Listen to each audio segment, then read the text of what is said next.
اور حضرت مفتی احمد یار خان نعیمی نے لکھا ہے، فرماتے ہیں جب حضرت سلطان الہند وہاں دریائے سندھ سے گزر رہے تھے، آ رہے تھے، تو آپ نے دریائے سندھ کو مخاطب کر کے فرمایا اوے دریائے سندھ، اور تیرے تو کوئی جنا بھی گزریا اور ولی کامل بھی گزریا۔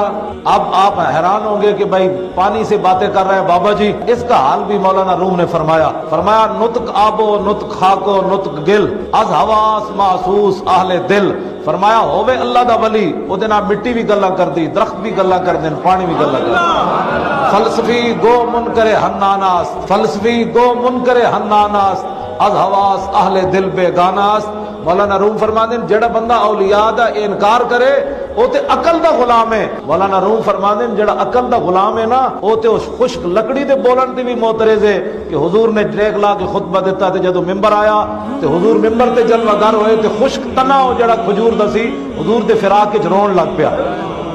مولانا روم فرماتے انجر ہویا حضور دے فراق وچ کہ جویں انسان حضور دے فراق وچ روندے تے مولانا روم فرماتے جڑا عقل دا بندہ ہے او تے اس خشک لکڑی تو بھی منکر ہے کہ لو جی نہ روح ہے نہ بدن ہے، خشک لکڑی پتہ نہیں کدوں دی کٹی ہوئی سی، حضور نے ٹیک لائی تے او کیویں رو پئی